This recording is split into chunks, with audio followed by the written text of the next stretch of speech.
Assalamualaikum warahmatullahi wabarakatuh.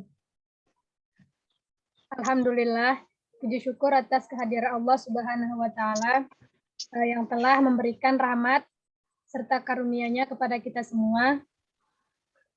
Selanjutnya, salawat beserta salam, tak lupa pula kita sanjungkan ke atas junjungan kita, yakni Nabi besar Muhammad Sallallahu Alaihi Wasallam.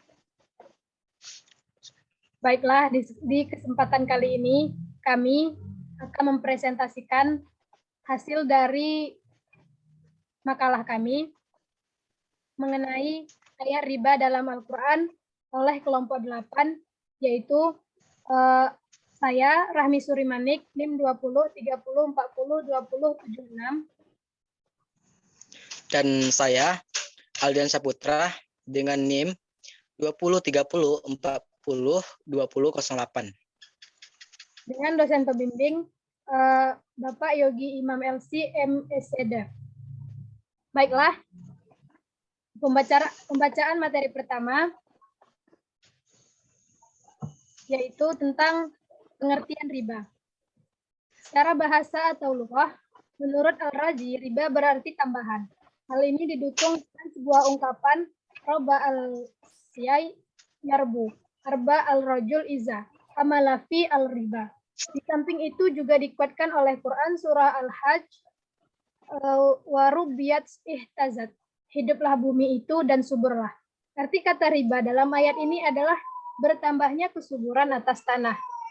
Pengertian secara bahasa atau lughah maupun secara istilah yang menegaskan bahwa riba adalah pengambilan tambahan dalam suatu akad transaksi tertentu, di mana pengambilan tambahan tersebut tanpa disertai imbangan tertentu. Dengan bahasa lain, riba adalah pengambilan tambahan dari harta pokok tanpa transaksi pengganti yang melegitimasi adanya penambahan tersebut. Yang kedua yaitu ayat-ayat tentang hukum riba. Jalaluddin Abdurrahman Al-Suyuti mengutip riwayat-riwayat Bukhari, Ahmad, Ibnu Majah, Ibnu Madawai, dan Al-Baihaqi.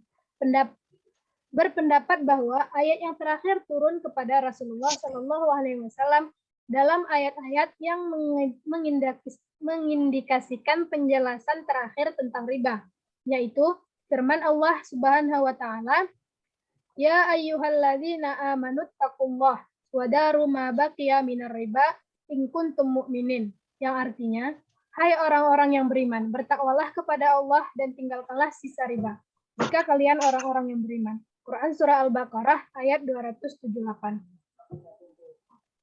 Selanjutnya, dan pada tahap terakhir, riba telah diharamkan secara total dalam berbagai bentuknya dan digambarkan sebagai sesuatu yang sangat buruk dan tidak layak. Firman Allah Subhanahu wa taala, "Fa illam taf'alu fa'azanu biharbin minallah wa rasulih wa in tubtum falakum ru'usu amwalikum la tuzlimuna wa la tuzlamun." Yang artinya, maka jika kalian tidak mengerjakan atau meninggalkan sisa riba, maka ketahuilah bahwa Allah dan Rasul-Nya akan memerangimu. Dan jika kalian bertaubat dari pengambilan riba, maka bagimu pokok hartamu. Kalian tidak menganiaya dan tidak pula dianiaya. Quran surah Al-Baqarah ayat 279. Yang ketiga, ayat tentang sanksi riba. Firman Allah Subhanahu wa taala, "Fa bizulmin minal ladina hadu haramna 'alaihim thayyibatin uhillat lahum wa bisaddihim an sabilillah katsiran wa akhdihimur riba wa qadunuhu anhu wa aklihim amwalan nasi bi batil wa'tadna lil kafirina minhum adaban aliman." Yang artinya, maka disebabkan kezaliman orang-orang Yahudi, kami haramkan atas mereka memakan yang baik-baik yang dahulunya dihalalkan bagi mereka. Dan karena mereka banyak menghalangi manusia dari jalan Allah, dan disebabkan mereka memakan riba, padahal sesungguhnya mereka telah dilarang darinya. Dan karena mereka memakan harta orang dengan jalan yang batil. Kami telah menjadikan untuk orang-orang kafir di antara mereka itu siksa yang pedih. Quran Surah An-Nisa ayat 160-161. Dalam ayat ini, Al-Quran masih hanya menyebutkan kecaman terhadap orang-orang Yahudi yang melakukan praktik-praktik riba. Tahap selanjutnya, secara eksplisit Al-Quran telah mengharamkan praktik riba.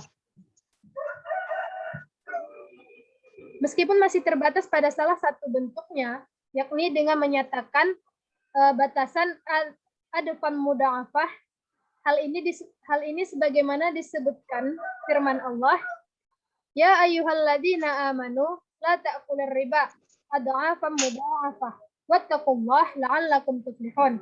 Hai orang-orang yang beriman, janganlah kalian memakan riba dengan berlipat ganda dan bertakwalah kepada Allah supaya kalian mendapat keberuntungan. Quran Surah Ali Imran ayat 130. Selanjutnya akan dilanjutkan oleh teman saya.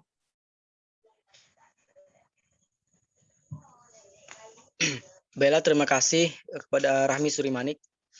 Selanjutnya materi geser slide. Selanjutnya materi tentang penafsiran ayat-ayat tentang riba. Nah, sebagaimana dijelaskan di atas bahwa dalam Al-Quran ditemukan kata riba sebanyak 8 kali dalam 4 surah. 3 diantaranya turun setelah Nabi hijrah dan 1 ayat turun ketika beliau masih di Mekah. Yang di Mekah, meskipun menggunakan kata riba, Quran Surah Al-Rum ayat 39. Ulama sepakat bahwa riba yang dimaksud di sana bukan riba yang haram, karena ia diartikan sebagai pemberian hadiah yang bermotif memperoleh imbalan banyak dalam kesempatan yang lain. Oleh karena itu, upaya untuk memahami apa yang dimaksud dengan riba adalah dengan mempelajari ayat-ayat yang turun di Madinah, atau lebih khusus lagi kata-kata kunci pada ayat-ayat tersebut.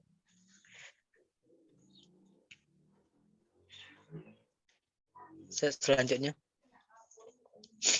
Nah, implikasi riba bagi perekonomian. Pelarangan riba dalam Al-Quran memiliki relevansi dengan pergerakan sektor real dalam ekonomi. Sebab ekonomi yang berbasis pada riba dengan sendirinya akan mengabaikan underlying structure yang merupakan basis dari sektor real. Akibat para pemilik modal atau kapitalis dipastikan beruntung, sedangkan para pengelola uang atau pengusaha masih belum ada kejelasan. Nah, sehingga posisinya menjadi berimbang, tidak adanya keadilan. Sistem ekonomi dari ribawi tersebut dapat menyebabkan terjadinya kesenjangan pertumbuhan ekonomi masyarakat bagi dunia makin terjadi secara konstan.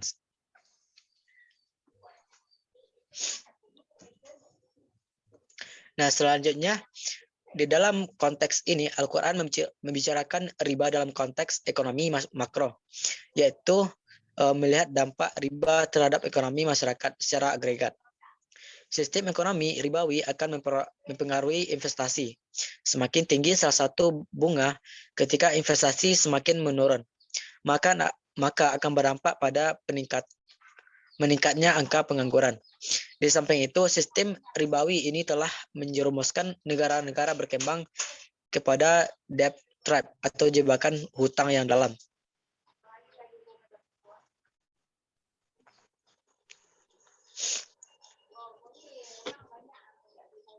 Nah, mungkin hanya itu presentasi dari kelompok kami. Kalau ada salah dan janggal, kami mohon maaf.